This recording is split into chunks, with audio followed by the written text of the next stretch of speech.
You know it's this. Take a perk and talk it and see. Money swollen like sis. They done perfected the kid. Got a billion who take on my hate. Nothing better. Pull out the rope I just spit. I know we got $1 million.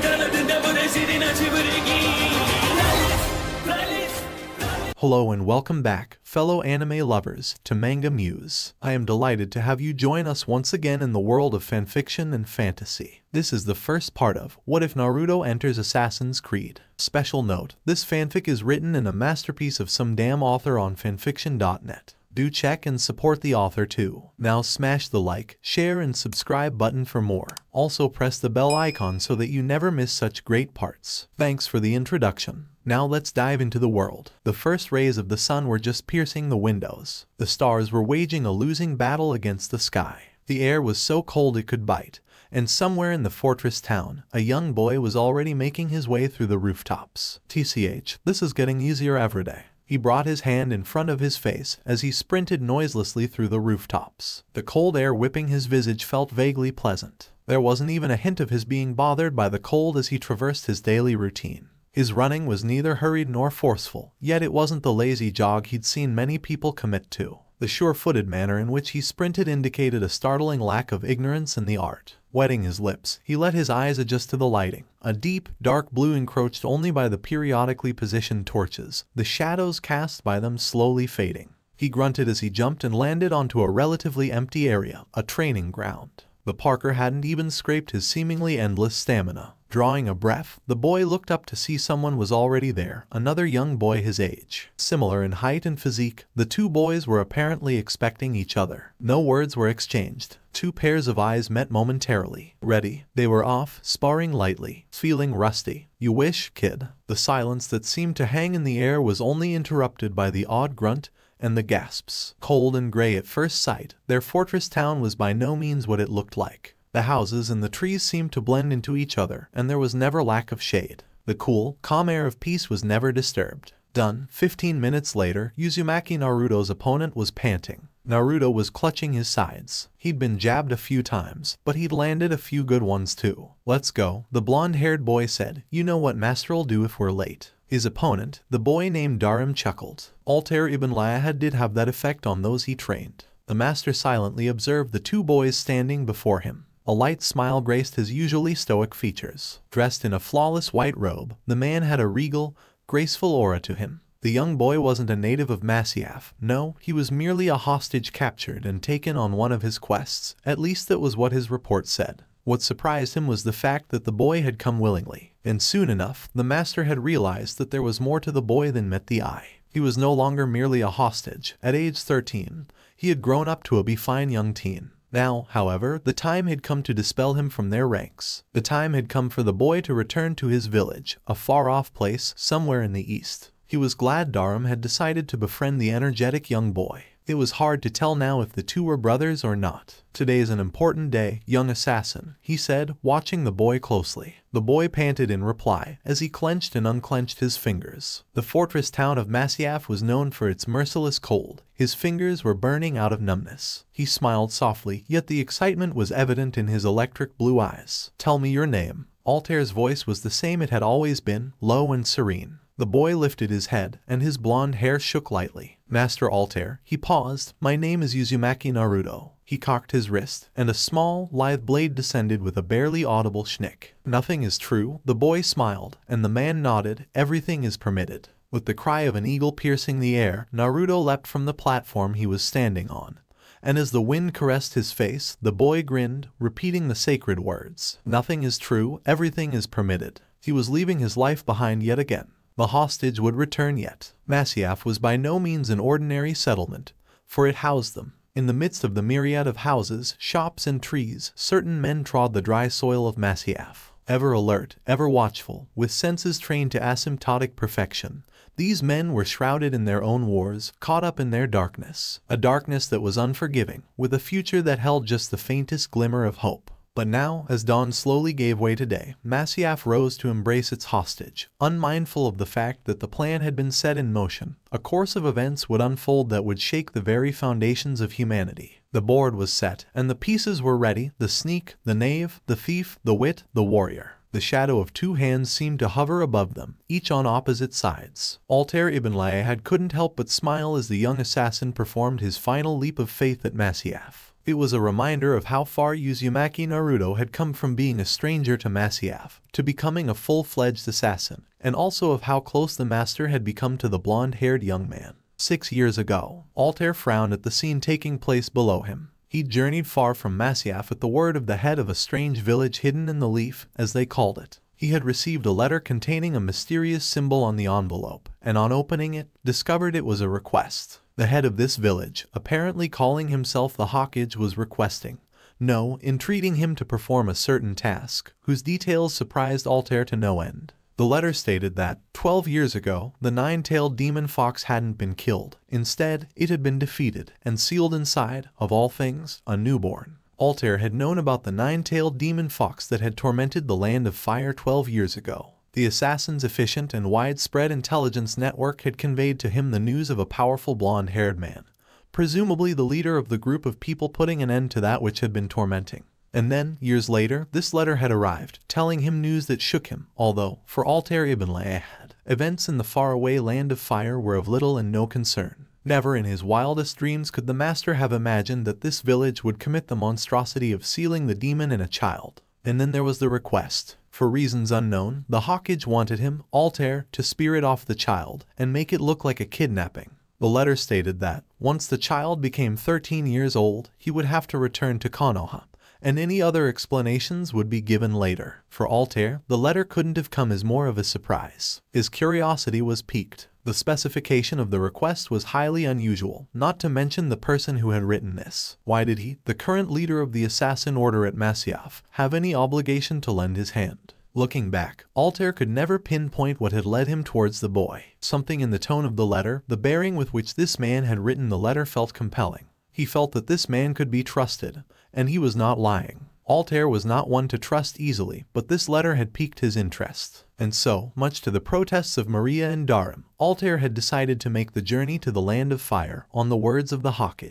As someone who had ascended the ranks to become the leader, Altair had seen and experienced a lot of things. His senses were incredibly honed, even for an assassin. His physique was in perfect shape, defying age. His emotions were leashed almost perfectly by his mind. The latter, especially, was something only a select few could hope to achieve. On the other hand, what he was seeing almost provoked him to the point of killing all of them, the people tormenting the boy. Kneeling lightly in a precarious position, Altair knew there was no chance he could be spotted unless he showed himself to the people of this village, who at the current moment were doing something Altair misliked. Little demon brat, a man spat as he kicked a small blonde-haired child, currently curled up into a ball. There were 14 other people, all snarling and kicking the child, who was screaming at every kick they gave. "Oh, does that hurt, demon?" Another man kicked viciously. "Keep quiet," another man commanded, as he kicked the boy hard on the stomach. The little boy screamed. It was nothing intelligible, Altair heard, as he watched on, revulsion building in the pit of his stomach. Heard that. It feels pain. It deserves pain. A man kicked the boy's head. That was the last straw for Altair. As he had done on so many previous occasions, Altair leapt down from his hiding spot, right onto a man's back. Quickly muffling the man's scream, he pressed 2 fingers on the man's neck, rendering him unconscious. The other turned to him now, and Altair could sense that most of them were drunk. This only served to increase his anger. He lightly sidestepped a man's clumsy attack and open-fisted his back, sending him crashing to a wall. Another man attacked him from the back in drunken fury, but his advance halted immediately when Altair ducked his swing and punched his stomach. He looked up, calmly, only to see most of the other men were already fleeing. He turned and slowly made his way to the weeping boy, who was now watching him with a sense of reverence. Altair opened his mouth, but was beaten to it by the boy. "I don't want to stay here anymore," he whimpered, as he slowly waddled towards Altair. Alone, fragile, a gash seemed to run across the side of his mouth. His left wrist was swollen. His eyes were half-lidded, as his teeth bit down on his lower lip, a vain attempt to conquer the immense pain the boy felt at that point. Altair was taken aback. He stayed quiet, not moving forward to comfort the child, yet neither backing away. The assassin remembered the night, the scent of the air at Konohagakure, the gentle breeze that sparsely made its way through the back alley where a pile of drunken bodies lay. But most of all, he remembered the lost look in the boy's eyes. It was that look that struck him most. It was the mark of someone who had lost everything, who was so utterly alone, a human being who had lost everything a person could look forward to. And even as the boy limped to within an arm's distance, the stoic leader stood still, looking into the boy's eyes. And when they stood next to each other, the little blonde-haired boy and the Grand Master of the Assassin Order, time seemed to stand still. Slowly, ever so slowly, he drew his right hand from his robe and reached out to the boy. The child who had suffered the most cruel of fates that could have been handed to him didn't wince. He didn't turn away. His lower lip quivered as the man's hand made contact with his cheek. "Please," the boy whispered. And that was all. Broken, the boy collapsed into his arms, tears streaking an otherwise adorable face that was adorned not with kisses, but blood and slime. The assassin didn't say a word. Something seemed to have caught in his throat. His eyelids seemed heavy. He closed them. And when he reopened his eyes to the night at Kano Hagakure, Altair ibn La'ahad's mind was made. The mission was over before it had begun. He had an inkling now as to why the Hokage had wanted him to take the boy away. He stood up, ready to depart, and just as he was about to start, he sensed a presence to his right. Altair whipped his head in the direction, sensing an aura. An old man, wearing white robes and a strangely shaped hat. Something about this man was intimidating and reassuring at the same time. "I'm happy you made it, my friend." Altair's eyes narrowed minimally. It was all too obvious to the assassin that he had met the writer of the letter. Sarutobi Hiruzen, Hokage of the Leaf, is forever in your debt. Altair didn't know. He didn't have the smallest inkling of an idea that on that day, he'd met not just the head of a village. No, he should have known. Something far bigger, something on an unimaginable scale was being orchestrated, and he would be unwittingly dragged into it. His lips stretched into a smile as he held his wife's hand, staring out of the balcony into the town of Masyaf. The sun was well into its ascent towards its zenith. Down below, practice had begun. Maria didn't say a word. He didn't need to look at her face to realize that she was feeling a bittersweet happiness to see the boy leap one final time. Uzumaki Naruto had departed. "Hokage-sama, we've caught the demon." Sarutobi Hiruzen gritted his teeth. The naivete of the people of this village really astounded him sometimes. He lowered his head in guilt. "Send him in." Two ANBU came in, dragging a blonde-haired boy who happened to be struggling against the ANBU's grips. "You may go now." Sarutobi dismissed the two guards. In reply, the guards pushed the boy forward, leaving him sprawling on the floor. The Hokage showed great restraint in remaining still. Once the two guards had closed the door, Sarutobi slowly walked forward and ruffled the boy's head. Naruto looked up and grinned, but Sarutobi thought he saw a hint of moisture in the boy's eyes. He sighed. "Now where have I seen this before?" he asked, a smile on his face. Naruto grinned cheekily in reply. The old man's tone seemed to change quite suddenly. "You know, Naruto ... you always end up hurt after it. Smiling isn't going to wash it away. Why do you ... keep at it?" "Because I'm better than them, all of them, and one day they'll all have to listen to me." Sarutobi laughed. "Oh, and why would they do that?" he asked, though he knew the answer to that particular question. "I'll be Hokage. You'll have to hand over your hat then, Jiji." The Hokage laughed and tickled Naruto under his chin. As one Hokage talking to the future Hokage, "It's pretty boring, I tell you." Naruto giggled, then hugged him. Sarutobi's eyes widened for a fraction of a second, then his expression softened. "Jiji-san, you're the greatest, you know." Naruto exhaled. The sun was at its apex. After 3 days of traveling, he was finally at the last stretch. The density of tree cover seemed to have increased. His tongue darted out for a second, moistening his lips. 7 long years, huh? Wonder how the old man's doing. Of course, there'd be Iruka-sensei, and then Sakura-chan. He wondered what she'd say after she saw him. And how could he not remember the lone survivor, the genius, even at his age back then? Uchiha Sasuke would be interesting to interact with again. Unlike his relationship with Sakura, Sasuke and him had, surprisingly, held the odd civil conversation. It had been strange, all those years ago. When he'd look at Sasuke, he'd see just the faintest trace of himself. They'd never hated each other to begin with, but there was no denying the fact that a certain untold rivalry existed between the two boys. Back then, they'd been like two polar opposites. Sasuke was cool, never smiling, his jaws clenched shut and fingers always interlocked. Naruto, on the other hand, had been boisterous, to say the least. In what was a huge shock to every single girl who dreamed of Sasuke and laughed at Naruto, the two boys had somehow, inexplicably bonded. Most of the times, whenever they would spy on the class hero, it was always him with his hands in his pockets, standing against a tree and taunting the dead last, or muttering something to him, or engaging in a spar with him, even though Aruka-sensei had forbidden them to. Or sometimes, the two of them would be sitting on the grass, knees bunched up, and playing a game, a sort of contest, to decide who ate not only their own lunch, but half of the other's lunch too. Or, on the rare occasion, they'd even seen the two get into a full-blown fist fight because Naruto had remarked something about the Uchiha symbol looking like a lollipop, or something like that. All in all, it was the talk among the girls, how Sasuke never paid attention to anything except Naruto's occasional insults and jabs. Naruto smiled wryly, thinking about all those murmurs that would run through when he'd walk into class every day. And every time, Sasuke would be the only one who never looked at him like that, never eye him distastefully. He'd be the only one to look at him, shake his head in mock disappointment and remark, still retarded as ever. Naruto didn't know if it was fortunate or unfortunate for him to have met Sasuke, and for them to have forged that thin line that could maybe be described as friendship. Whatever it was, Naruto was sure it wasn't out of pity. That was the one reason he'd felt happy back then. Sasuke hadn't talked to him merely because he was an orphan, and Naruto hadn't talked to Sasuke just because his entire clan had fallen victim to his elder brother. He didn't like thinking it, but Uchiha Itachi had been the reason for him and Sasuke forming that bond. But then, all of that had disappeared, gone in a puff of smoke when his entire life had changed. For the blonde-haired Jinchuriki, life at the academy was a welcome change, a place where he'd met others his age, people who didn't dislike for reasons he couldn't fathom.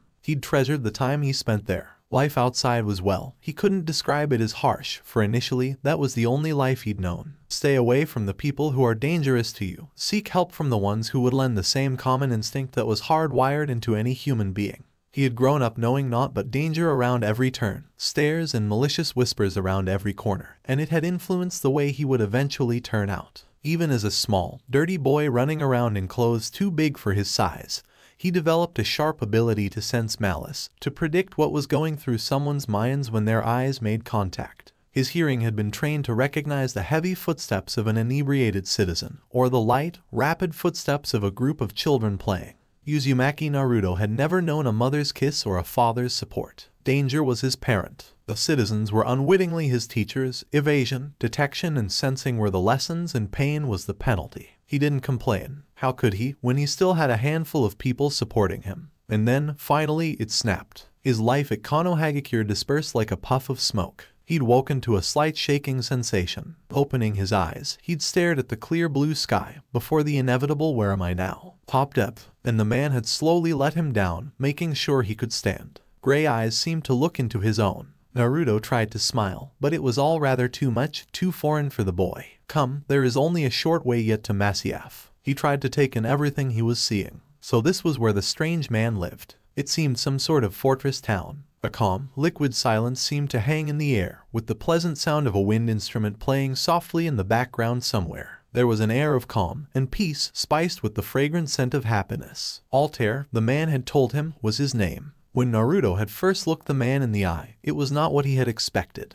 The man's eyes were empty like a bottomless pit. But the moment the man had noticed him staring, the barrier broke, the eyes flooded with emotion. The man had smiled. Don't worry, the people won't hurt you. When Naruto had entered Masyaf through the huge wrought iron collapsible, his jaw dropped. In front of him stood a huge castle, and though it looked gray from the outside, it was nothing but beautiful. And as he and Altair walked towards it, he could see many children abound. Some were playing, some seemed to be mock fighting. His eyes lit up as he observed two boys engaged in a bout. Even to the untrained eyes of young Uzumaki Naruto, the bout seemed a spectacle to witness. And the more he looked around, the more curious he grew. As they walked, many would stop by what they were doing and greet his companion, the strange man, cheerily, and sometimes even with respect. When they would look towards him with interested smiles, he would quickly turn away, covering his face, lest they make a hostile move. The place looked almost a world apart from Konoha's constant bubble and chatter. Here, things were a bit more well-white,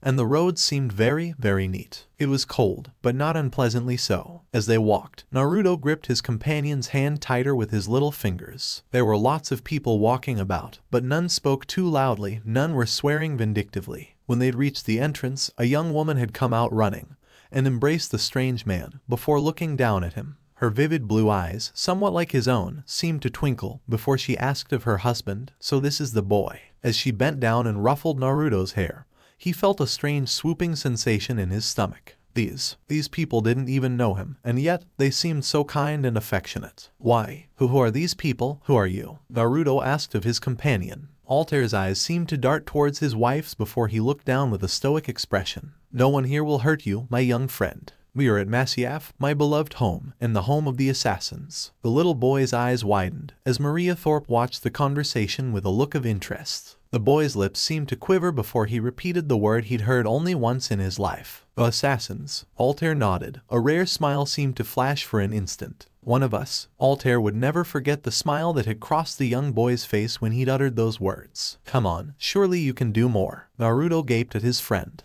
They had been sparring for 2.5 hours already, and yet Darum seemed as if he had just taken a light jog. Get up. Darum shouted again. Naruto obeyed grudgingly, feeling slightly wobbly. They had been at it for months now, and he knew his stamina had increased by leaps and bounds, although, it seemed, he was nowhere close to the master's son. Darum was short, stockily built, and was 3 years elder than the blonde. Yet, even for his build, he was quick, dynamic, and lithe in his movements. Darum gave him a moment's respite before attacking a hole in Naruto's already weakened defense. Naruto felt Darum's palm make contact with his chest, felt himself fall over the edge of the huge fountain they were practicing nearby. He knew he would fall over and splash onto the cold granite floor of the fountain, and Darum would laugh at him and tease him for getting wet. He got ready for the impact with the water and tightened his muscles. However, the fall never came. He slowly opened his eyes to see Darum staring at him with jaws wide open. "You," he stammered, pointing at Naruto. Naruto looked down. He could see his feet standing upright on the water. There seemed to be teal-colored layer between his feet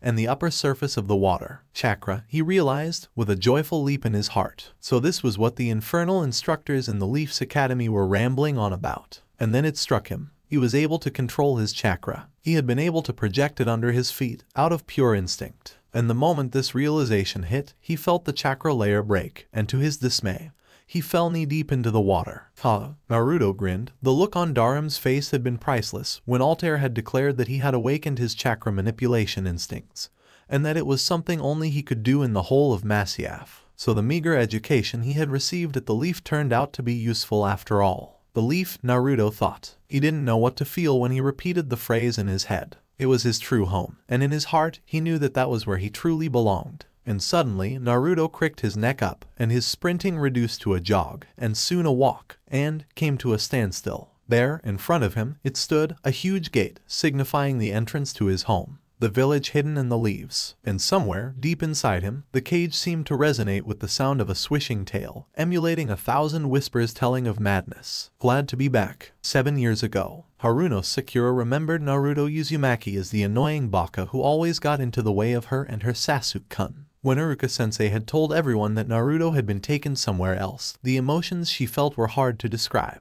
One part of her rejoiced the fact that the annoying loud-mouthed baka wouldn't get in between her attempts to woo Sasuke-kun. Another part, hard as it was to admit, sad that he would no longer be hanging around and talking loudly about how he would become Hokage one day, and how Sasuke would bend to his will. 1 week before present time, Uchiha Sasuke, the lone survivor of the Uchiha clan massacre, he silently surveyed the scene around him. Their sensei, a chunin by the name of Yumino Iruka, had just informed them that Naruto Uzumaki would be rejoining them around the time of their genin graduation tests. He had felt a rather odd emotion at the time. He had always looked at the dobe as some kind of rival, as a reason to keep training. And now, he was returning. Sasuke smirked to himself, though he would never let anyone know it. He would be glad to see the dobe again. Naruto silently observed his surroundings. He took in the smell, and it hit him that he had actually missed his home, after all these years. He was flanked by 2 ANBU guards, as they silently escorted him to the SomeDamn Hokage. Many people stopped and stared, but Naruto was sure none of them could recognize him. 7 years ago, Naruto Uzumaki was obnoxious, wearing an outrageous shade of orange,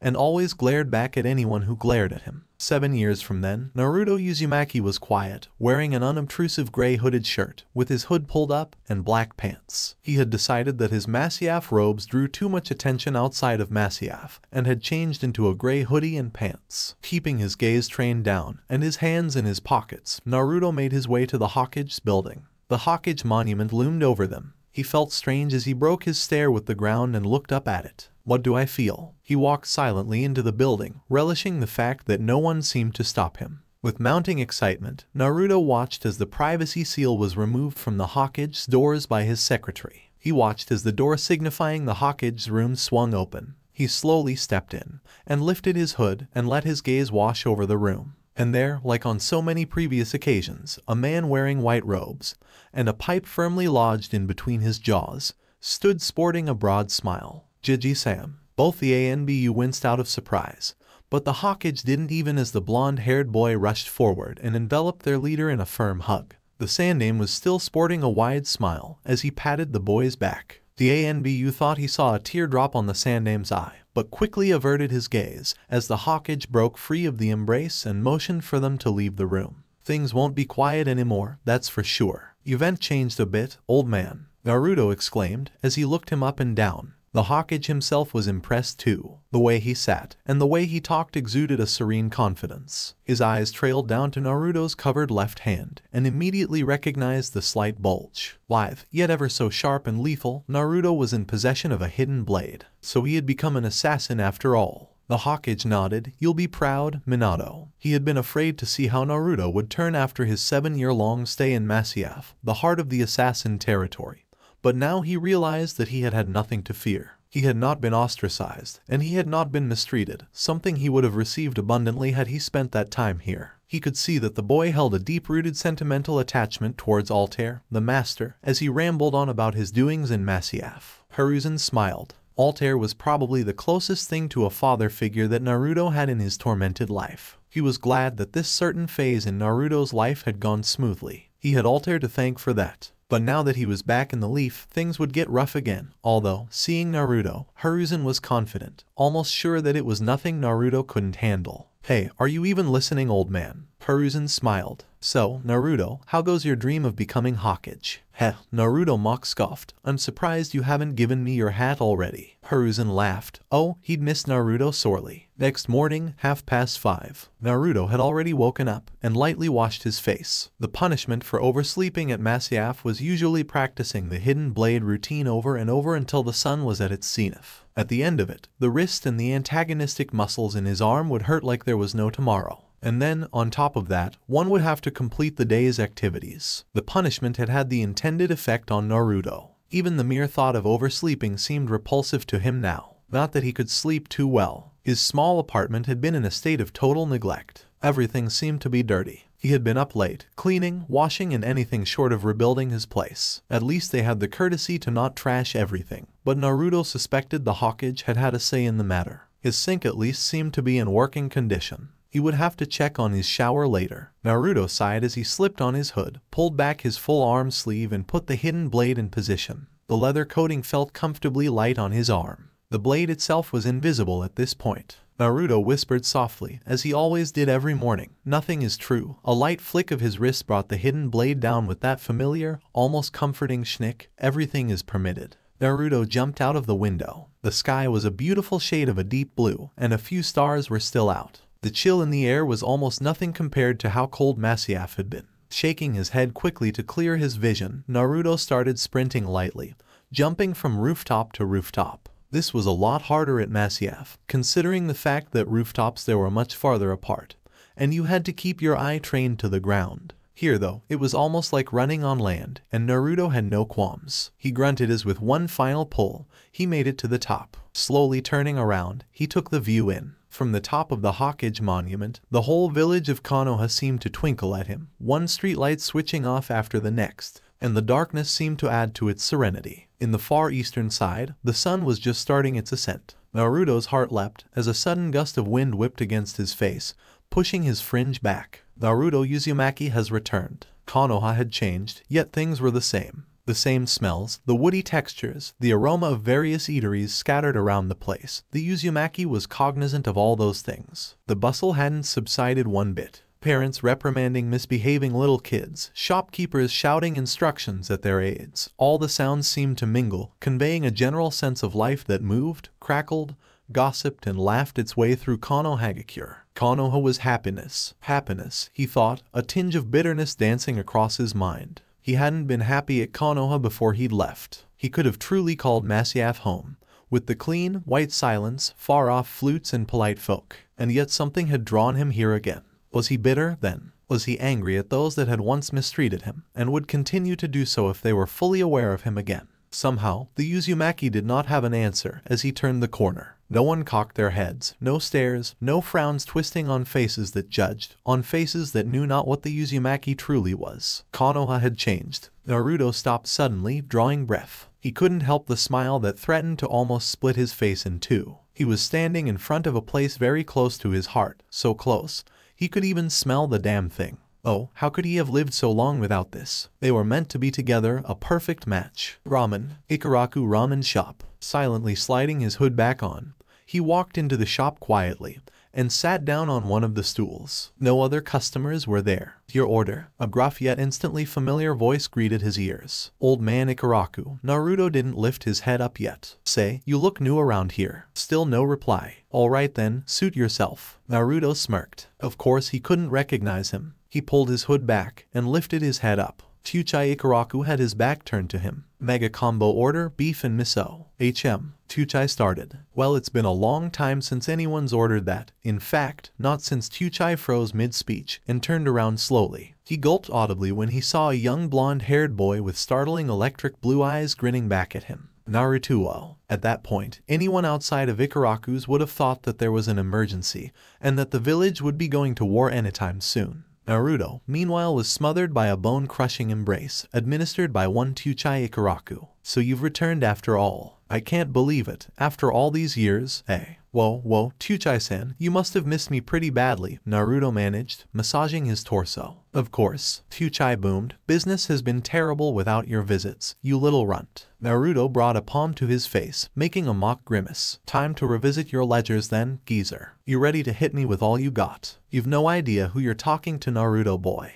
Dad, what's all the commotion? A young girl with brown hair and beetle black eyes peeped out through the kitchen. As our ramen supply grew, she stared at the new guest. And then she stared some more. She walked up to him slowly. Naruto. Naruto laughed. It's me, I am Ni. What's wrong? It's really you, isn't it? She whispered. Naruto laughed again. In the flesh and all that. A silence followed. And then, bang. Naruto was hit with all the force Ikaraku could put in a soup ladle, said ladle leaving a mark on the assassin whose years of training still couldn't have helped him dodge the baneful fury of those cut off from communication. Bruh, what was that for? For going without telling us, you slimeball. And for being away so long. She immediately wrapped him in a hug. Still clutching his head, Naruto patted her back. He felt the warmth and the emotion she tried to put into it. For all of Konoha's judgment and prejudice, for all of that irrationality, there was unconditional, familial love under Ikaraku's roof. It was an odd, rarely felt sense of security reminding him of peace and solace from a place he'd left behind.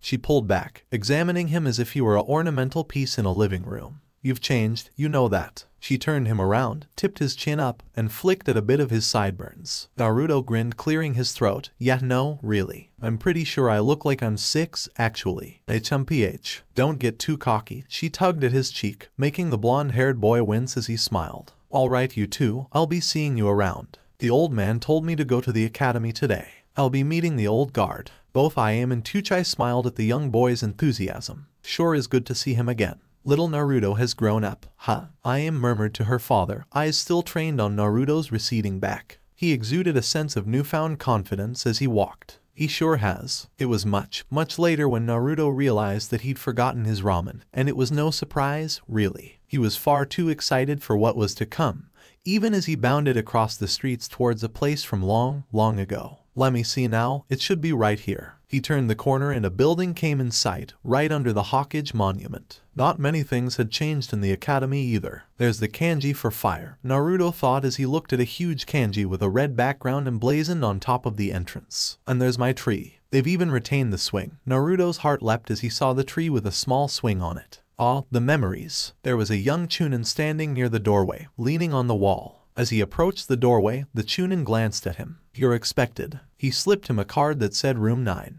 Naruto nodded and walked past the doorway. Room 5, room 7, this is the one. A funny feeling erupted in Naruto's stomach as he knocked on the door. Yes, come in. The door is open. Iruka-sensei. Naruto's stomach fluttered again as he turned the doorknob. The room was bright and sunny. On an elevated platform, Yumino Iruka was standing, looking down at his register. Naruto's lip threatened to quiver. His mouth had gone dry all of a sudden. Late as usual, Shikam. He looked up mid-sentence because the class had gone dead silent all of a sudden. Then his brain registered the blonde boy in a gray hooded shirt, standing at the doorway. Aruka dropped the register he was clutching. Aruka-sensei. His own voice seemed strange to him. Naruto. Aruka's own voice barely seemed audible. The class was completely silent. All their eyes were on him. You've come after all this time. Believe it. Aruka's lips slowly formed a smile, then broke into a wide grin that seemed to open the floodgates for Naruto. He rushed forward with a shout and embraced Aruka. Aruka clutched him tightly too, patting his back violently. Good to have you back, kid. Sekira Haruno was in shock. He's back. That guy is Naruto. This can't be right, I mean. Her brain became devoid of thoughts at that point, as the boy in the gray hooded shirt turned to face them with a gargantuan smile. His blue eyes seemed to sparkle with joy. Hey guys, so you're just gonna sit there and stare at me all day. A moment later, there was an uproar. He's back after all. Can't keep him out, can you? Sasuke thought, with a most uncharacteristic grin on his face. Choji and Kiba had already run up to him, and were thumping his back vigorously, both laughing. A white pup on Kiba's head yipped happily. Shikamaru had actually gotten up voluntarily, and was making his way toward the center. An odd buzzing sound seemed to emanate from Shino, and Ino was shaking her head rapidly, as if to clear her vision. Hinata Hyuga had apparently fainted amidst all the uproar, and was slowly lifting her head up. The rest of them just sat stock still, and at the center stood Naruto Uzumaki, laughing and looking at everyone eagerly. Kiba and Choji were the same as ever, and there was Shikamaru, making his way towards him. He could see Hinata, who averted her eyes furtively when Naruto looked in her direction. Shino stared at him wordlessly. Oh well. Naruto turned the other direction. His eyes caught a girl with pink hair, Sakura-chan, and a platinum blonde-haired girl with a ponytail, who was staring at him with a slight smile. Ino, I guess. Finally, his eyes fell on a black-haired boy with obsidian eyes, wearing a blue shirt. His hands were interlocked and resting on the bench, and he was grinning at him. The class went silent again as they saw Naruto eyeing Sasuke. Glad to see me again, Uchiha? Naruto asked, trying and failing to suppress the grin growing on his face. Sasuke grunted, before getting up, walking towards him and extending his hand. The smile never left his face. Naruto took his hand. To his surprise, Sasuke gripped it tightly and pulled himself closer, bumping his shoulder. Unfortunately, I am Uzumaki. Still look like you haven't had a shit the past 3 weeks though, I must say. Naruto's eyes twinkled. It took several gasps from some girls, but the laughter commenced all the same. Altair Ibn Laia had stared thoughtlessly at the horizon. He was perched comfortably at one of the highest points in his beloved castle. To most people, the sheer height of this place would reduce them to jitters. But Altair Ibn Laia wasn't most people. He was the bird. Altair, the son of no one, the master, the mentor, the very pinnacle of the assassin order. He was all, yet he was nothing. Nothing, Altair thought. He had been proved that. He knew the folly of arrogance, the lure of thinking he was better than the rest. After all, he had fallen prey to the same lure. He had even gained power at one point. Power, so beautiful, yet so terrible. The apple of Eden. The mere thought of the object stirred in him a fear he thought he would never feel. The very object had brought about the near downfall of the assassins. He should have known better. When power was presented to man, it would drive him mad. And now, he had to use the piece in his possession. Again, that feeling of dread all over again. He would do it this time though. He wouldn't give in. After all, he was Altair. All and nothing. Leshe Hakaka, Kulo She Maumkin. Nothing is true, everything is permitted. All and nothing. Naruto was expecting everyone to ask him where he'd been all this time. He thought he'd be bombarded with "So, how strong have you gotten?" and the likes, but to his surprise, no one had asked him the question. It was fairly important after all. Come to think of it, even Iam and Tuchai hadn't gone near the topic of his absence. Of course, I'll bet the old man has something to do with this. The old Hokage must have told them all not to ask that question. The answer was a difficult one after all. Hey guys, I trained to become an assassin and all for 7 years, and I met this Altair guy and that obviously wouldn't go down too well. Naruto grinned. He knew just as well as the SomeDamn that the chance to pit himself against what Konoha had to offer would come soon. Walking back to his apartment at a slow pace, he suddenly stopped short. Someone's here. I can feel it. Whipping out a small throwing knife, he aimed in the direction he'd felt the presence. Come out. I can sense you. A stocky-looking ANBU guard, wearing a cat mask, stepped out from behind the trees. Your detection abilities are advanced for a genin. The voice spoke, colorless, as if disinterestedly inquiring about mundane platitudes. What do you think you're doing? Naruto asked calmly. Don't let your emotions rule you. Relax, kid. I'm to escort you to the Hokage on his orders. I see. Naruto's eyes narrowed. He's been watching me all this time. All this time away from Konoha, and they still haven't forgotten how to treat me after all. Follow me. Let's go then, Naruto said coolly, as he started walking in the direction of the Hokage's building. The ANBU didn't reply. See, master, I didn't let my emotions cloud me. I have it in the palm of my hands. What? The Hokage smiled at Naruto's excitement. That's right, Naruto, you'll be taking the Genin graduation test next week. You mean it? That's awesome. You're not that bad, old man. Not quite, Naruto, Sarutobi interrupted him. The tests involve a simple transformation, and making a bunshin, a clone. He held his hand up to stop Naruto from interrupting him. This will involve chakra control. The students of the academy have been taught the usage of these jutsu by teachers. They've been guided on exactly how to use these techniques. Naruto's face dropped after hearing the last sentence. So, you're telling me I won't be able to become Genin next week? Is that what you're telling me? Sarutobi maintained a neutral face as he drew out 2 scrolls. He threw them at Naruto, who was trying his hardest not to show his disappointment. What are these now? Naruto picked up one of the scrolls disinterestedly and opened it. His eyes widened. Bunshin no Jutsu lay scrawled across the top, inked in the neat and clear hand of the Shodai. You're what? Naruto managed, comprehending slowly what the Hokage was hinting at. The Hokage smiled. Let us test your absorbing capabilities, shall we? His smile widened when Naruto realized what he was implying. You have 1 week, Naruto. Be sure to make it count. Naruto laughed jubilantly. A lousy all Genin level jutsu won't hold me down. Believe it. And with that, Naruto burst out of the office, clutching the 2 scrolls in his arms as if they were made of gold. 1 week later. All right, you guys. It's time. Stand back in a line.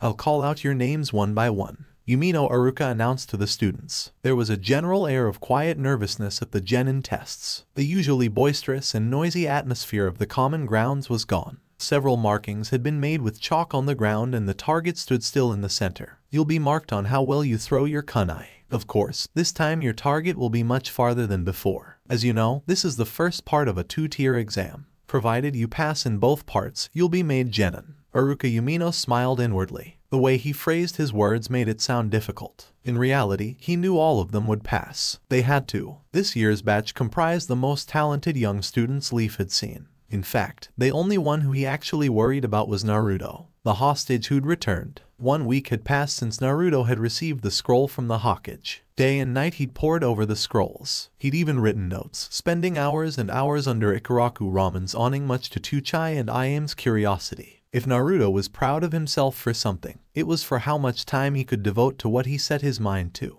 And that quality had only been tightened during his stay at Masyaf. After all, he'd undergone a lot worse back at the old assassin fortress. Near-drop assassination routines needed to be practiced over and over and over again, until he could land on the training dummy perfectly, at the perfect angle without losing a shred of balance, not to mention getting the timing right. 1 second late, and Master would shake his head with a wry smile. The man has already screamed, he would say. He's alerted everyone. Now they all look in your direction. Your mission is a failure. Try again, young assassin. Cursing heavily under his breath, Naruto would get back up, climb the parapet and jump onto the training dummy again. And again, and again. Vitality points had to be memorized, and then they'd have to be worked into combat. Layouts and maps would have to be read, the winding structures committed to memory and visualized until he'd needed no map at all. History had to be learnt, philosophy discussed, weapons studied, clothing examined. Discipline and necessity, Altair had taught him, took precedence over motivation when he had to get something done. And how badly did he want this? Enough to feel that pleasing grind of rigor eat away at him and fill every nook and cranny in Uzumaki Naruto's mindscape. After studying the scrolls carefully, he'd started trying it out. Bunshin no Jutsu, Naruto cried, standing upright in his room. With a sudden poof, a clone appeared beside Naruto. The clone. Problem was, the only thing common between Naruto and the clone was the gray coloration. Otherwise it was just a mass of flesh on the ground. Well, I got the basic color right, I guess. Let's try again, young assassin. He imitated the Altair's stolid voice before resolutely forming the seal. He'd known that there was some constraint, something stopping him somewhere, yet it seemed to matter little and less in the grand scheme of things to the boy. Constraint. Naruto observed what was going on. The test was most probably to hit a target with a kunai.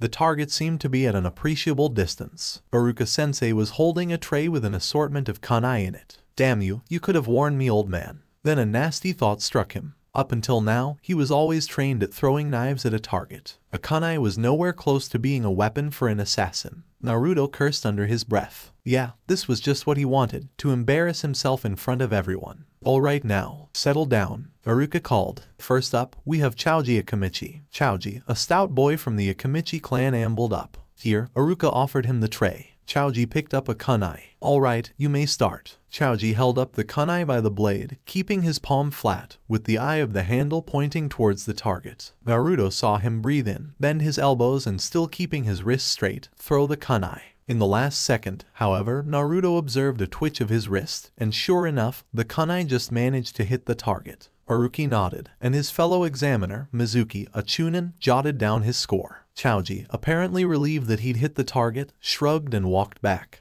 Ino Yamanaka, a blonde-haired girl, walked up, casting a smile in a certain direction. No doubt our hero's direction. She picked up the kunai and dispatched it in much the same way. The kunai whizzed through the air and hit the target, though a fair distance from the center. Huh? Did you see that, Sasuke-kun? She yelled. Naruto grimaced and stole a glance at Sasuke. He seemed to have not heard the girl's question. Mizuki nodded and marked the score on his paper. Kiba and Yuzuka. Kiba walked up confidently and held the kunai the same way. When he dispatched it, however, it didn't hit the center but was close. Kiba grinned. Guess we're all not expected to hit dead center. Mizuki jotted his score again. Shino Aburam. Sometimes, Naruto observed, some of the students tilted their wrist to the side ever so slightly. In these cases, there was slightly greater wrist action than before. They never averted their gaze from the target either. The problem for Naruto was the wrist position. The way one kept the arm for a throwing knife was largely different. Sasuke Uchiha, a loud cheer, or to put it better, Naruto thought. A squeal went up as the young Uchiha walked up and took a kunai.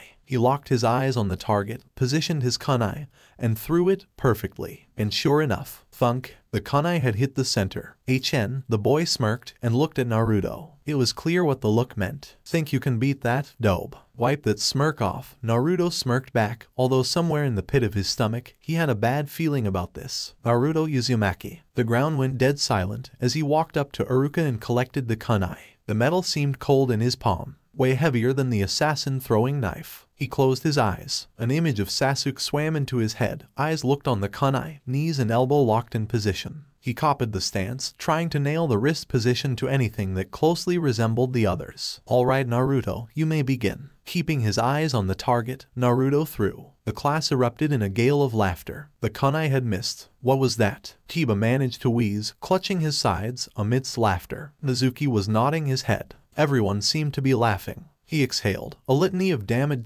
bombarded his mind. Only for a moment, though. Alright, Iruka-sensei. Iruka, who'd buried his face in his palm, looked up. The class went silent. I want another chance. I'm just not used to a kunai, that's all. The class started laughing again. Even Sakura was laughing at him. Alright then, here you go. And Naruto. It's quite alright, sensei. Naruto interrupted him as he spun the kunai in his palm. Deep breath. He closed his eyes. He was at Masyaf. The training dummy was pretty far off. He had a throwing knife in hand. Darum was taunting him for all he was worth, no doubt trying to get him distracted. The target swayed annoyingly with the wind. He opened his eyes. He was at Konoha. The target was larger than a training dummy. The target was closer. The other's teasing was merely a dull noise in the background. Useless. He had a kunai in hand, heavier than a throwing knife. The target was absolutely still. He looked at the target once more. He grinned. Instead of raising his right arm up once again, this time he clutched the handle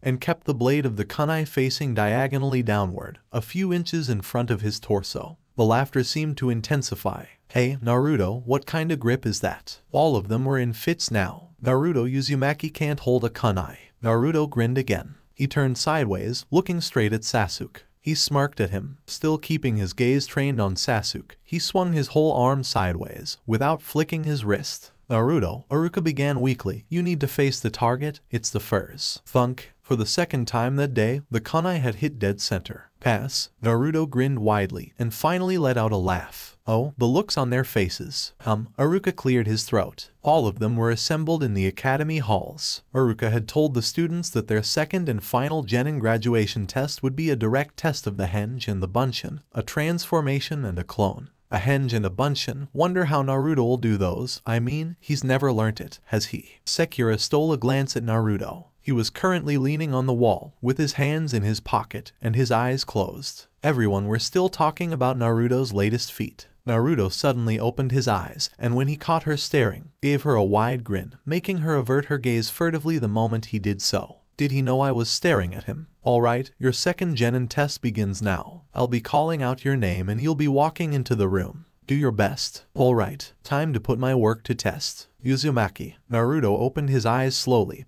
and blinked a few times to allow himself to get accustomed to the sunlight. He'd vaguely paid attention at all since the test had begun, and had closed his eyes. A few times, he'd opened them when, for example, Ino Yamanaka had run out brandishing her headband at Sasuke-kun. Let's go. Iruka nodded as he walked past him and into the room. A table lay at the far end of the room. An instructor was already sitting at the table and smiled at him as he walked in. Alright Naruto, let's see your henge. Naruto nodded. Henge it is, then. Transformation was jutsu at its most basic. All you had to do was modify your appearance, puffing out chakra and molding it. In a flash, the third Hokage was smiling at Iruka and Mizuki in the most comical way possible. Iruka laughed. He's even copied the SomeDamm's trademark pipe. Good, now the boo. Naruto interrupted Mizuki as he closed his eyes, drew a breath, and formed the ram seal. Compose yourself, focus. Naruto closed his eyes and opened them, an ephemeral sense of calm stealing over his eyes, and then fading as quickly. Good, child. You will find that is half the battle. Gray eyes met cerulean.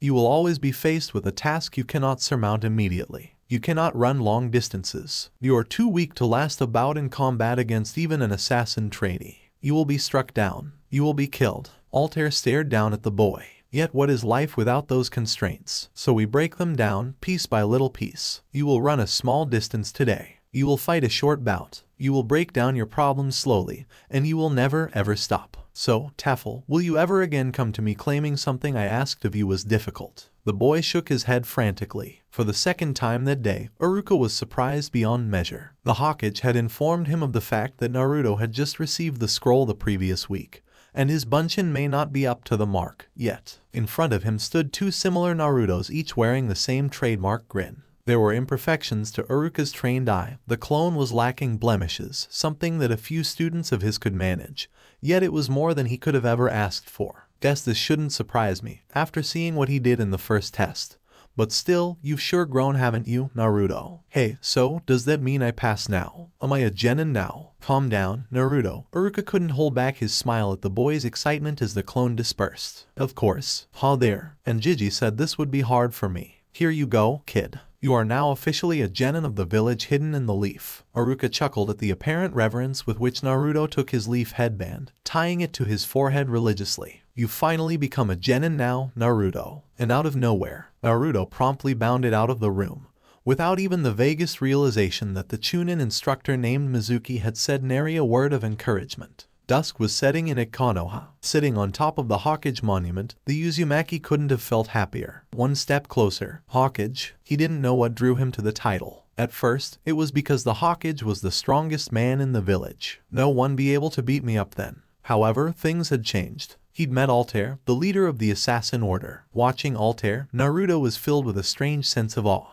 The man didn't command respect. The people gave it to him. That was what a Hokage was. Not one who commands respect, not one who stands above all. Instead, one who walks with the people, the one who guides them. You could never feel uncomfortable with him. Even though his constant smile and ever-observant eyes exuded confidence, and even a slight hint of arrogance, Master Altair was a true leader. And now, Naruto Uzumaki was one step closer to that goal, to becoming someone who could be depended on. Naruto closed his eyes, trying to imagine what Master Altair would say at this point. Gracefully done, young assassin. However, one mustn't treat success too amicably, just as one mustn't let failure impede the will to succeed. He let out a small laugh. Master Altair would surely say something along those lines. One mustn't treat success too amicably. Naruto thought about what the master had tried to convey. Closing his eyes, he tried to clear his mind of the thought. Maintaining a clear head was one of the first thing he'd been taught. Learn to rule your mind. Learn ... to rule ...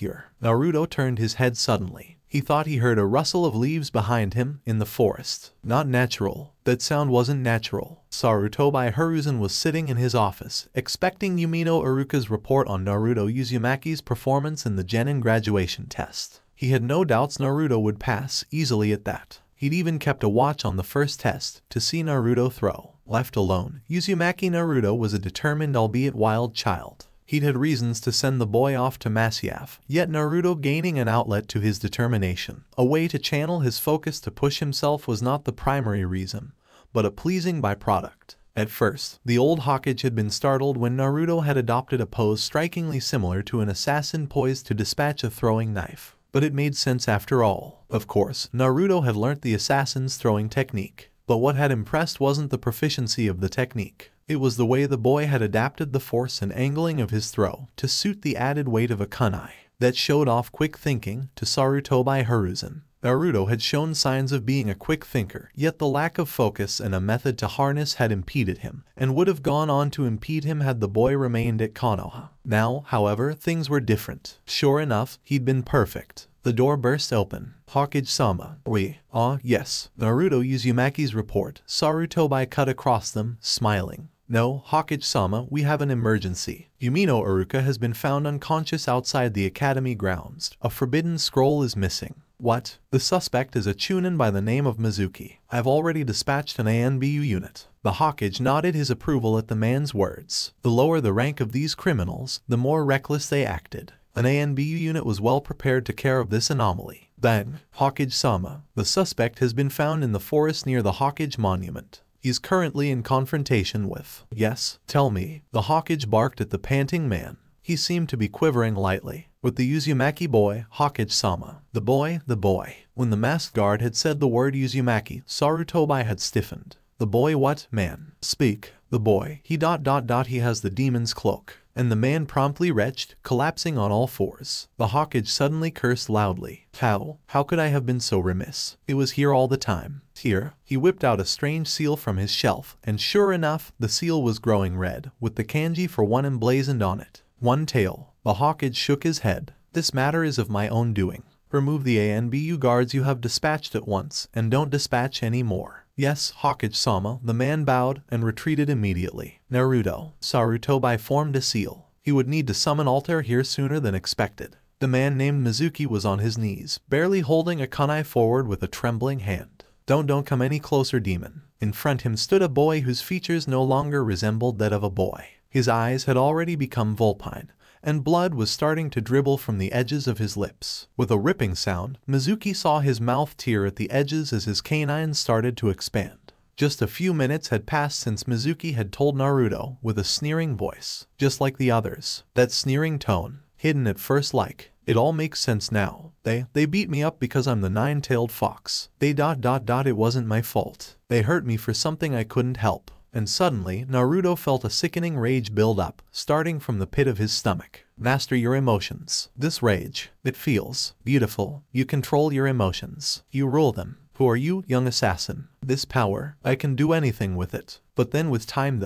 I can't let it. You are the master of your emotions, young assassin. Take hold of your emotions. I can't. I won't. You are the master of your... I won't. Let you live. And with that, Naruto Uzumaki's claws extended. Mizuki shivered violently. Prepare to meet your end, child. With a primal howl, the boy leapt into the night sky and onto his prey. Hidden at first like blood on a rose. Different place, different time. The man clad in the spotless white of the assassin robe closed his eyes slowly. So this is how it ends. His lips formed a wry smile. Ironically, in his dying moments, he felt sorry, not for himself, but for his family. How he loved them. The toughest part of dying would be letting them go. He closed his eyes. I'm close to the end now, but no closer to knowing what any of it was for. The world turned black, and suddenly a blinding light, an apparition, a golden form, rendering the darkness unto nothing. Minerva, it is the time of your death, mortal. I realize. You realize what, mortal? My life, so hollow, so insignificant. Others would feel that they have accomplished a great deal were I to put them in your shoes. Yet what did I gain? What did I do? He laughed, a coarse, throaty laughter. Did I really make a difference? I have so many things unanswered. So many answers to give. I want more time. Is that so, mortal? The man's expression changed. Would you? Could you? Can you? Minerva nodded. It is in my power to do so, mortal. I will, this time. I will find the answers I am looking for. So be it, mortal. A difference is what you want to make, we shall see then. Make it count. The old man's vision started fading.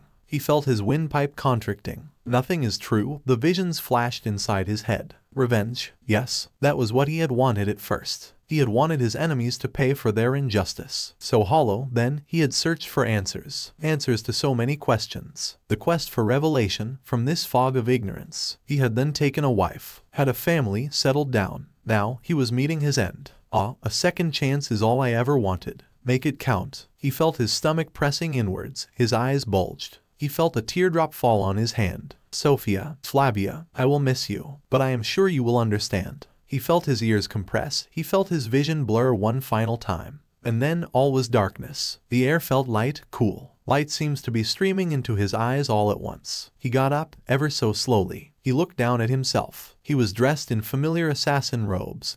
His white and red. Steel braces on his arms, 2 hidden blades, 1 for each arm. Inside his robes, a collar could be seen. The back of his robes had 2 flaps. They always made him look like an eagle when he ran. The eagle. His hand instinctively flew to his lips. The scar was still prominent. He looked at his fingertips. He then put his hand inside his robes and drew out a spherical object. The piece of Eden. Unlike on all the previous occasions, he felt neither fear nor dread as he held the object in his palm. A sudden joy rose in his heart. This time, he touched his face. Requiescat. In pace. Rest in peace, he addressed his older body. He turned slowly. The wind danced across his face pleasantly. Make it count, it seemed to whisper to him. Ezio auditor. Even though the boy's mouth barely moved, the sound that escaped from his mouth was terror-inducing. You let me. The man's eyes bulged out of their sockets, and his face started to convulse as he choked. The boy's grip seemed to intensify by a small amount. The man struggled more violently than before. You be bastard.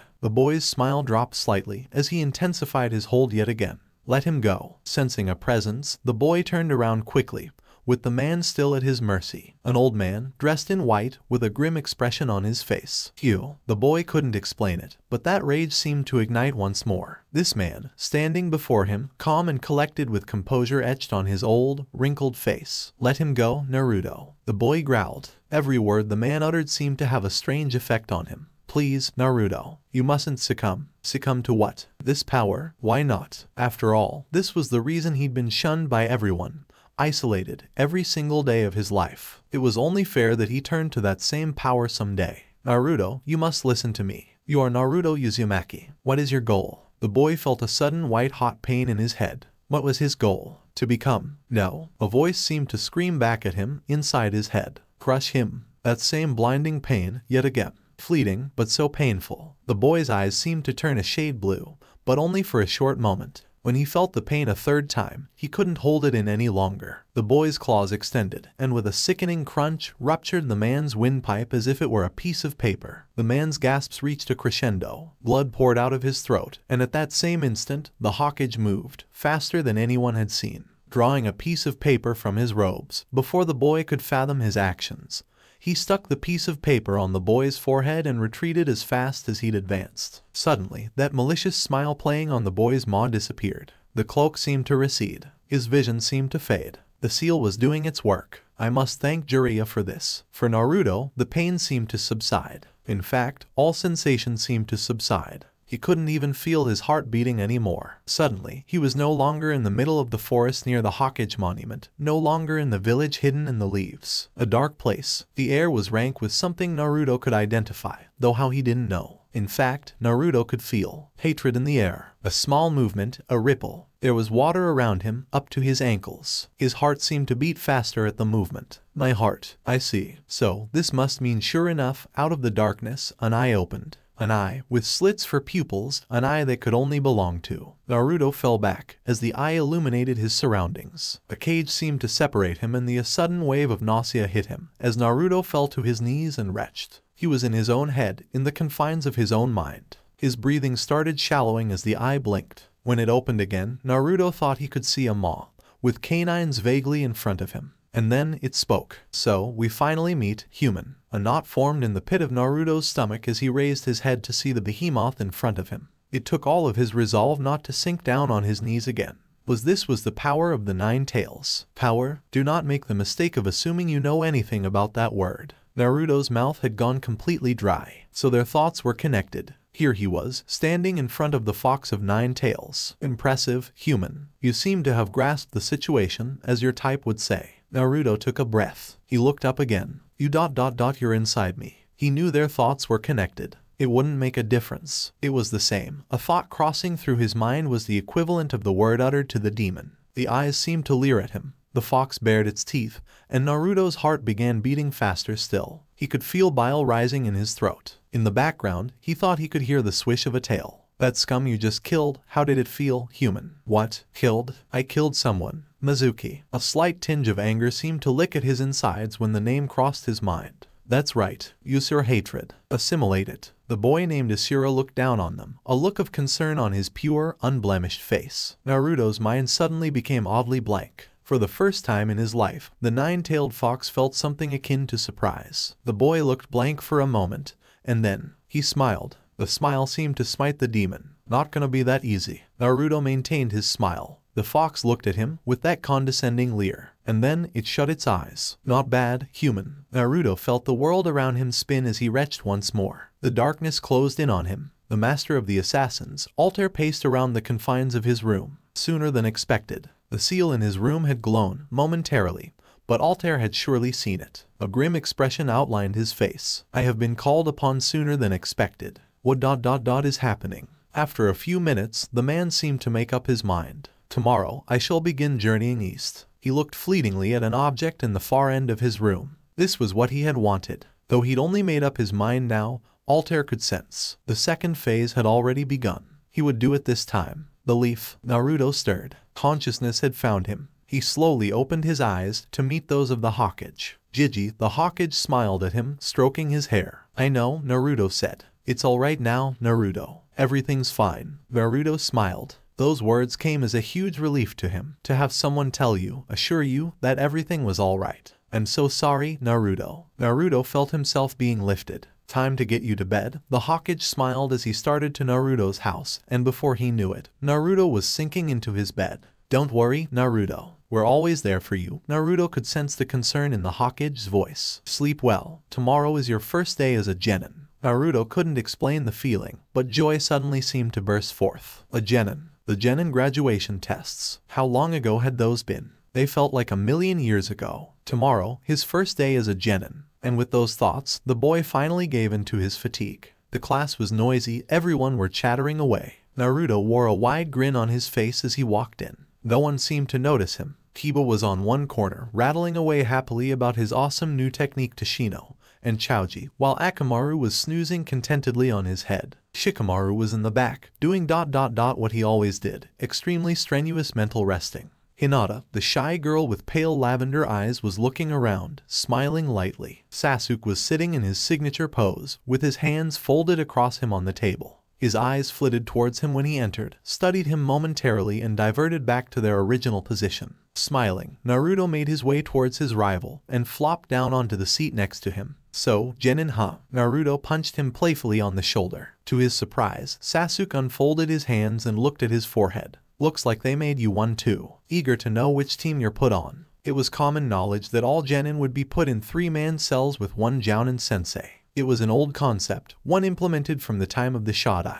This was in complete contrast to what he'd learnt from Master. No one to watch your back, one mistake, and that's all it would take. Think fast, think clear, think emotionless, act. It had been drilled into him. Working with others, however, was a whole different ball game, and Naruto was well aware of that fact. Although, Naruto thought, it wouldn't hurt if he was placed in the same team as. Out of my way, billboard brow. Stop blocking me, Ino pig. The whole class, excepting Naruto, who was new to this phenomenon, and Shikamaru, who'd been disturbed from his strenuous resting, showed no reaction to the two girls who were stuck in the doorway, apparently blocking each other. Naruto, who'd recovered from his shock, looked at Sasuke wryly. Sasuke seemed to have stiffened involuntarily and looked back at him. Wipe that smug look off your face, you're in trouble, dope. Huh? Naruto, that's my spot. Two voices chorused in unison as Naruto cowered. What are you guys talking about? We'll be selected teams any moment now, and we'll be leaving. Naruto felt a sliver of fear at the looks on the faces of the two girls. Meanwhile, Sasuke was staring ahead as though nothing had ever happened. Look at him, acting so cool. Naruto, get off. The whole class seemed to be staring at them by now. This was obviously something new. Alright, he's all yours, girls. Naruto stood up hastily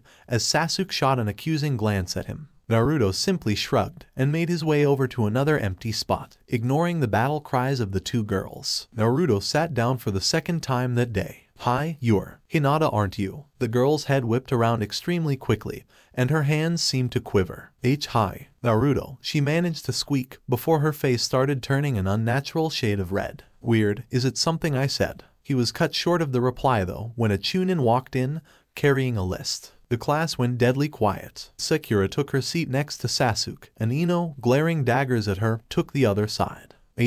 Silence, for once. I will be announcing your teams, along with a respective Jounin sensei. You will be escorted by that Jounin once I've called out your names. Am I clear? The class nodded in unison. Okay, first, we have far, far away. The air smelled different, the people looked different, the sounds were different, the land was different, and Ezio Auditor could not shake off the feeling that time itself was different. A few people seemed to stare at his strange attire as he wandered around, taking in the sights and sounds. There was no hurry. He could take this slowly. The slightly atmospheric nature of the air told him that this place was close to a water body. It even vaguely reminded him of Constantinople, or Constantinii as the people would have called it. That was where he had met Sophia Sartor, whom he had later fallen in love with. Ah, Sophia. No, this was a different place, a different time. It wouldn't do to cling to history. History ... how quaint. The future is history. Instead, he would rewrite it. Shaking his head clear of his thoughts, he touched the shoulder of a man standing in front of him.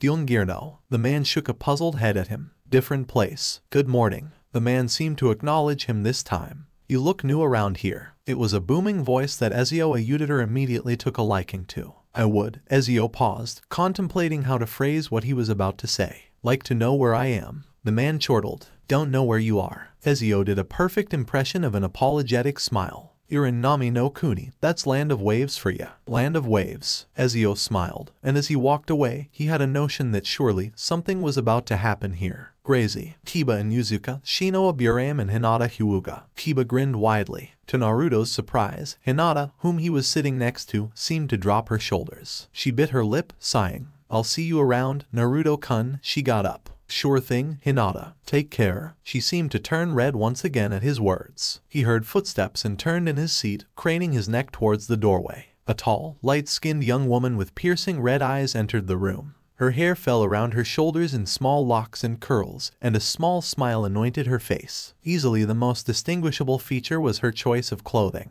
Instead of wearing the standard flak jacket that he'd seen most Chunin and Jounin wear, she had opted for a full-blown standout costume. She was wearing a mesh armor, covered by a knee-length bandage-styled cloth, with a rose thorn pattern on it. In short, she, Kurenai Yuhai, I will be this team's Jounin sensei. She bowed lightly and nodded at the three students standing up. Naruto's jaw dropped. This is the team's Jounin sensei. Just how lucky is Kiba anyway? Kiba's jaw seemed to hang open too. He had a tinge of red on his cheeks, and jumped when the woman turned to look at him. Swallowing, he nodded, and followed Hinata and Shino, who were already walking out of the classroom. Hinata seemed happy, at least that's what the joyful smile on her face indicated, and Shino walked with an odd briskness to his step that apparently no one had ever seen. The class went silent after that. A quiet hush had descended on the room, and everyone now seemed to be waiting with a tense excitement. Choji Akamichi, Shikamaru Nara and Ino Yamanaka. Naruto knew something was about to happen when the Chunin instructor had paused, and sure enough, bang! Why do I have to be stuck with the glutton and the lazy bum? Why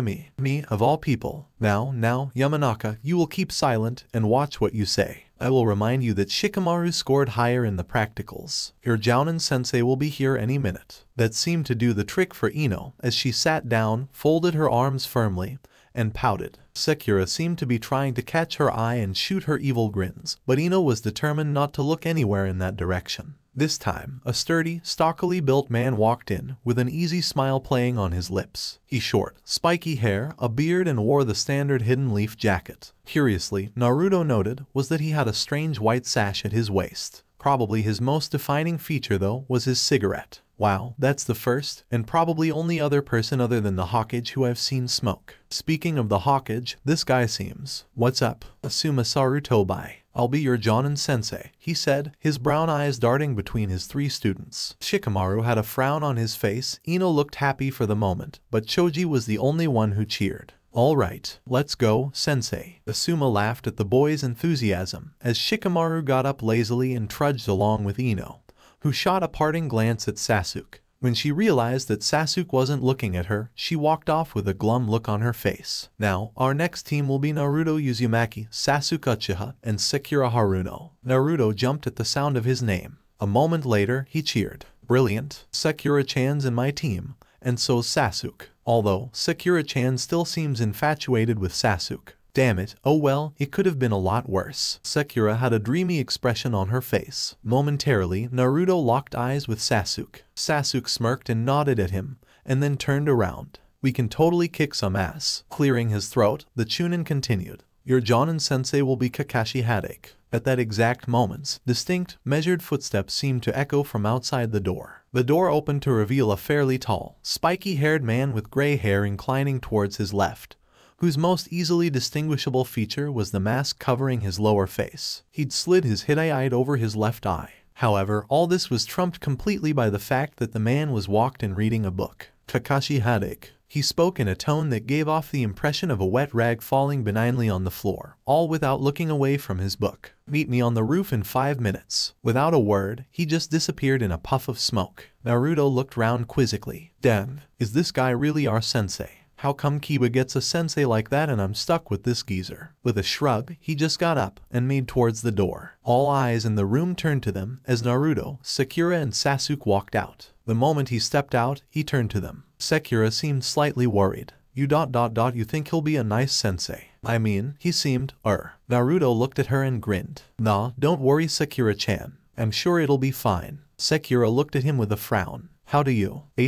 Let's go. Sakura jumped at the sudden interruption by her crush, but quickly collected herself. Okay, let's go. Wait, which way's the roof again? Baka. Naruto grinned as he followed his two teammates. Not bad at all. Alright, I understand I am to be your Jonin sensei. The most elemental foundation to any form of relationship rests on us knowing each other, so introduce yourselves. Naruto looked at his other two teammates. Sakura was looking at Sasuke, and Sasuke looked bored. Kakashi sighed. My name is Kakashi Hadake. My likes, my dislikes, he shrugged. My dreams, I forget them when I wake up. You get the idea. You, pink-haired girl, go first. Sakura's brow furrowed at the way their sensei had addressed her. My name is Sakura Haruno. I like, her eyes darted in Sasuke's direction. Naruto feigned slumping his shoulders, while Sasuke remained as if nothing had happened. My dreams for the future. Her eyes darted towards the same direction again and her shoulders seemed to shake with excitement. Naruto coughed, trying to contain his laughter. He couldn't help it. It was saddening to see that Sakura probably didn't like him in any possible romantic manner, but that could easily be subject to change. Besides, it was far more interesting to see Sasuke being hounded by Sakura, as it was clear that Sasuke wasn't interested in her at all. In fact, Naruto suspected that Sasuke was even scared of the terror Ino and Sakura were. Alright, I'm sure we were all enlightened. Next, you, the broody one. Sakura scowled at Kakashi's sarcastic remark. Naruto grinned inwardly. Even though he makes it look as if he's barely interested, I feel, in fact I'm sure he's making a note of everything. There's certainly more to this guy than meets the eye. Sasuke grunted when he was addressed. My name is Sasuke Uchiha. My likes. Sakura perked up, waiting to hear his answer. I don't really know. Naruto suppressed his grin again. My dislikes, I hate weakness. My dreams for the future, he paused. My dream doesn't exist. Naruto, who had been observing Kakashi, hadn't missed the tiny crease that had appeared on Kakashi's head when he had heard his dislike. At Sasuke's last sentence, Naruto inclined his head questioningly towards Sasuke. Because what I have is not a dream. I will soon make it reality. Naruto snorted. It was one thing that he didn't like in Sasuke. The Uchiha clan massacre. Itachi. He was shaken out of his reverie when he heard Kakashi snap his fingers. Your turn, Blondie, introduce yourself. Naruto nodded slowly. Hi, I'm Naruto Uzumaki. My likes, I love ramen. My dislikes, I don't like people who judge too quickly. My dream for the future. At this point, Naruto paused. To be Hawkage, he declared, on a louder tone.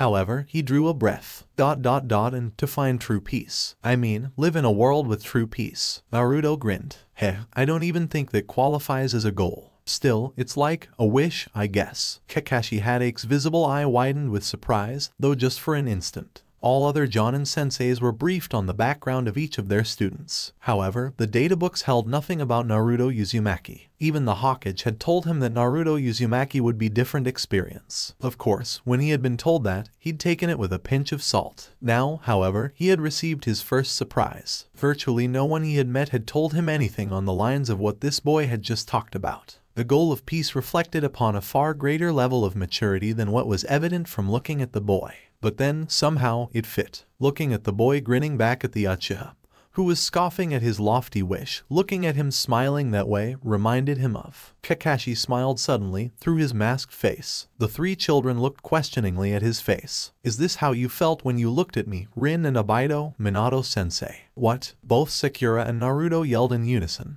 while Sasuke looked fairly uneasy. I'm serious. That test that you attended at the academy was just a formality. This is supposed to be the actual graduation test. Fail this, and you'll be placed back in the academy. Sensei, what'll we have to do? Kakashi smiled down at his students. Follow me, right? All you need to do is make sure that each of you get a bell from me. Wait, that's it. Yes, Naruto, that's it. With a clink, Kakashi withdrew 2 bells from his pocket. 2 bells. So that means, Kakashi smiled again. Yes, one of you will be going back to the academy today. A sudden resolve made its way into Naruto's mind. He hadn't come all this way just to be sent back to the academy again.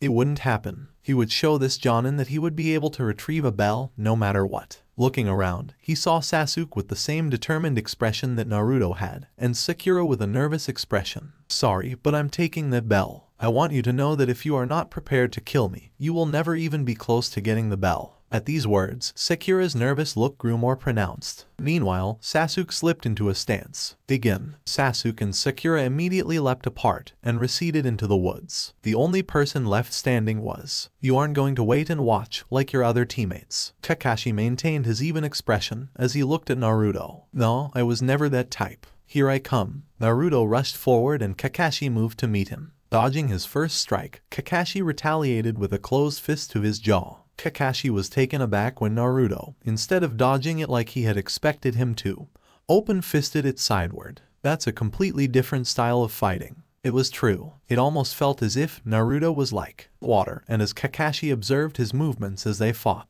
he could sense a rare fluidity in the boy's punches and kicks. Looking at the boy, one would have thought heavy punches and kicks and a style that relied more on power. However, that was completely proven wrong, as it was evident from the way the boy fought. His punches were more like jabs, quick and fast. Interestingly, Kakashi noted Naruto favored neither hand. In fact, though he knew Naruto was right-handed from the way he had fought initially, he could no longer make it out now. Dodging an incoming uppercut, Kakashi backed up slightly and countered with a lower left kick. Again, instead of dodging, he palmed it to a different angle. Is that all, sensei? Don't count on it. Kakashi decided to crank the speed up slightly. Naruto seemed to react positively and adjusted very quickly. Doesn't seem like you can attack now, does it, Naruto Uzumaki? Naruto was fending off almost all of Kakashi's attacks, and subsequently this meant that Kakashi was not giving him the luxury of time to counter. Don't count on it. To Kakashi's surprise, Naruto suddenly leapt up, deciding to try an aerial route. Not going to work. That attack would have caught even a mid-level Chunin off guard, but Kakashi had already switched his gait. Naruto's advance was stopped when Kakashi's fist made contact with Naruto's pectoral.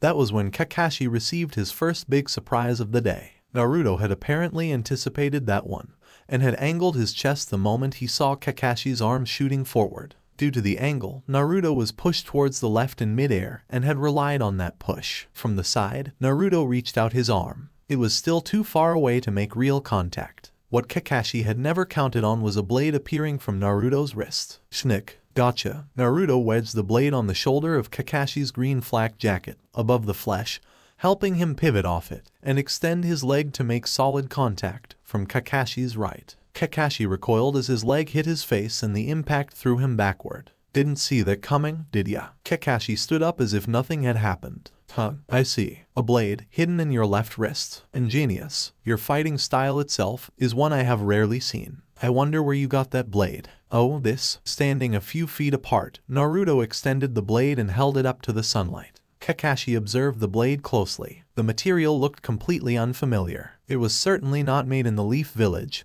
That was for sure. He would need to ask about that later. In his hiding spot, Sasuke was completely unnerved at the way Naruto had just maneuvered. The fighting style, the way he had fended off their sensei's attacks, and most of all, the hidden weapon had completely thrown him off track. Where did he learn that? I thought his fighting style would be different, but this is. Sakura Haruno had her jaws wide open. This is Naruto. But how? What is that weapon he just used? She had seen a lot of spars, some even between Chunin. Among their whole batch, Sasuke had been the best at taijutsu, due to his raw speed and technique. But what she had just seen amazed her to no end. Naruto's speed could rival Sasuke's, and his technique was, well, just what was it? Is that all? Kakashi knew the question was futile. He was sure the boy had more up his sleeve. A nagging feeling told him that he was about to receive his biggest surprise yet. You really think that? Sure enough, Naruto suddenly formed the ram seal. With a puff of smoke, 4 other Narutos appeared, all identical. I see. He plans to incorporate Bunshin with his attacks. Ready? Here I come. As the 5 Narutos charged, Kakashi sighed. He didn't really expect the 3 young students to get the point of this test. In fact, he felt he'd be greatly surprised if they even stopped to think of the true nature of this test. As the Narutos drew closer, Kakashi could easily make out which the actual Naruto was. The boy left quite a lot of clues behind in this certain style of attack. They suddenly jumped in different directions. 2 clones appeared on his left, and 1 on his right, while 2 attacked head-on. An impressive strategy. He's cut off all routes of escape, with minimal use of clones. However, the main flaw lies in the fact that I am aware of the true caster of the jutsu. And so, quicker than he let on, Kakashi lunged forward,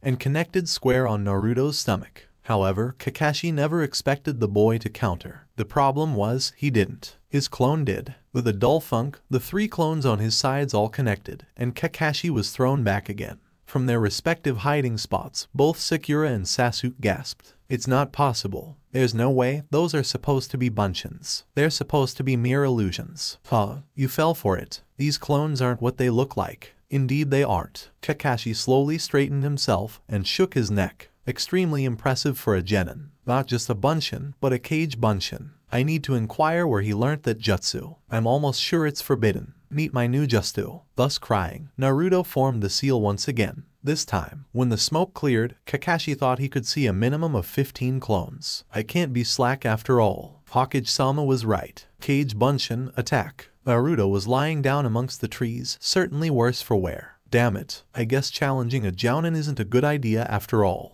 I thought the Kage Bunshin no jutsu could handle this for sure. Naruto was actually proud of that. Last night, the Hokage had dropped him on the bed after that incident. After a meager 2 hours of sleep, he had gotten up, finding that he was unable to drop back into sleep again. That was when he had spied the scroll lying in the corner of his room. Jiji-san left the scroll behind. Thanks to that, Naruto had lost all semblance of sleep for the rest of the night. By the time dawn had broken, Naruto was already testing out his newly acquired jutsu. Wasn't so hard, actually. Once I had knowledge of the Bunshin no jutsu, this was a cinch. The scroll warns that repeated usage will result in chakra depletion, which may ultimately prove fatal. That wasn't a problem for him, though. Even after repeatedly trying the jutsu, Naruto found that he wasn't tired at all. Before his thoughts could linger, Naruto had realized that it was time to go. Now, however, things weren't what Naruto wanted them to be. He was obviously outclassed, and this jounin wasn't even close to using his full strength. Add to that the fact that Bunshin, Kage Bunshin and Henge were the only solid techniques he knew.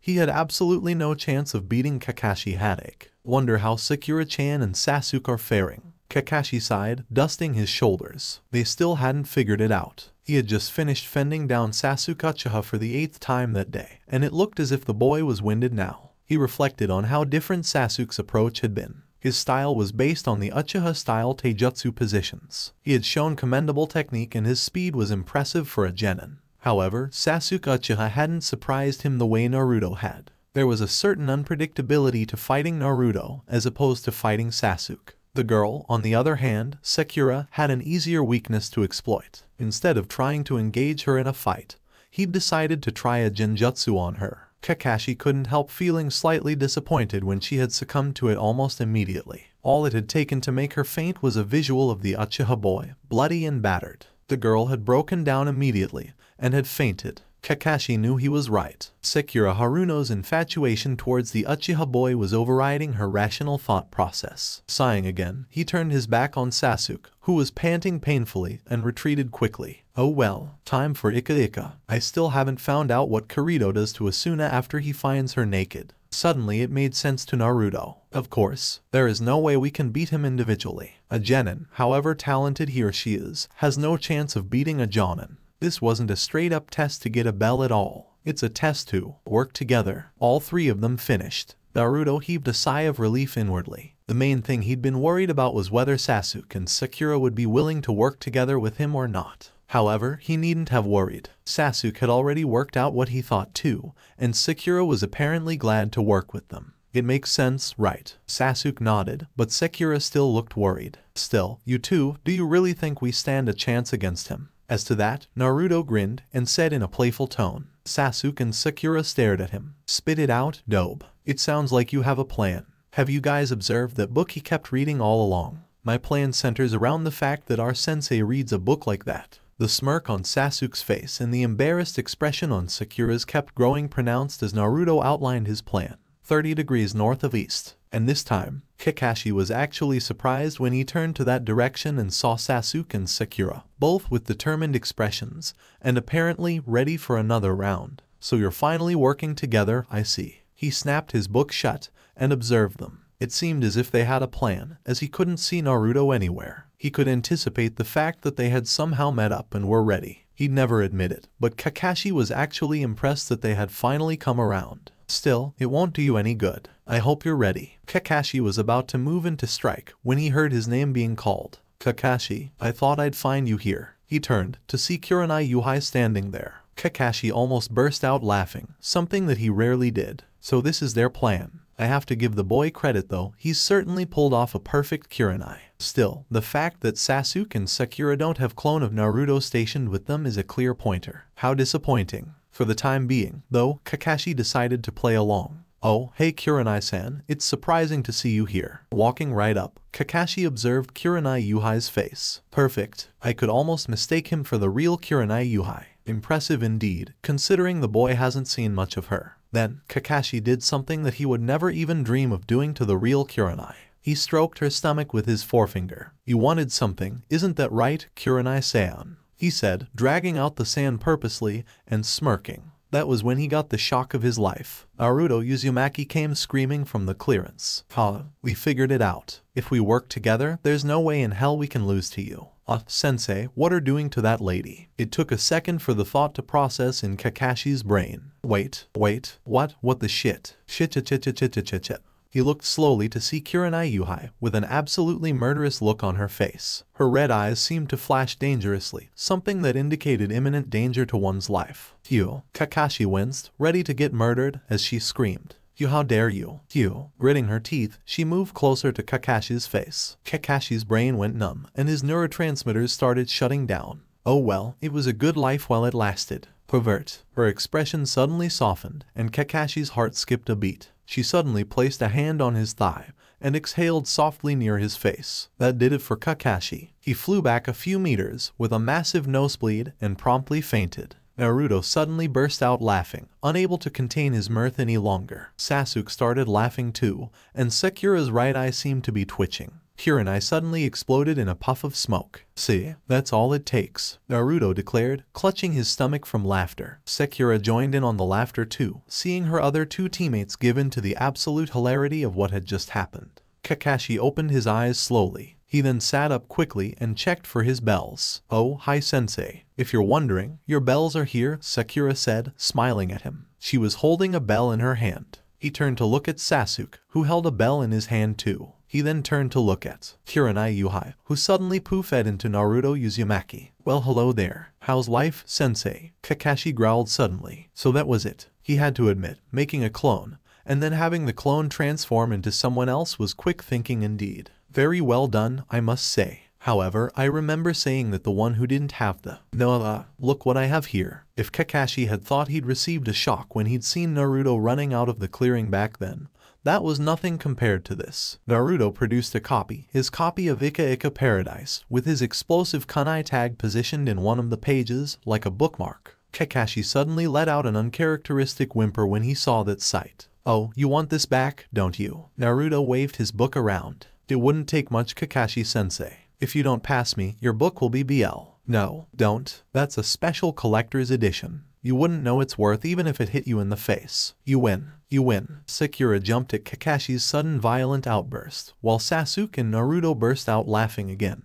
"Here you go, sensei. Relax." Kakashi lunged and snatched the book, threw away the kunai tag, and started cradling the book in his arms. Sensei, you ... pass." Naruto started cheering loudly, while Sasuke chuckled, and Sakura smiled back at him. Kakashi turned and got up slowly. Naruto immediately went silent. Looking down, Kakashi suddenly felt an uncharacteristic sense of pride, looking at his students. Not only had they worked together, they had even managed to get the bells from him, something that was deemed almost impossible by the other Jounin senseis. "I'll be seeing you guys tomorrow, then. 7, right here." He smiled. "Oh, and one more thing," he turned to them. "Don't tell anyone how you beat me." "We won't," Naruto replied, and as Kakashi turned, he heard Naruto shout, "Not tell." Kakashi laughed. Things weren't so bad after all. When teamwork was possible, nothing was far away. Sasuke Uchiha had no lack of talent, and even though he'd been unfair on Sakura, deciding to beat her quickly, from the information on Sakura Haruno, she had the potential to be a great kunoichi.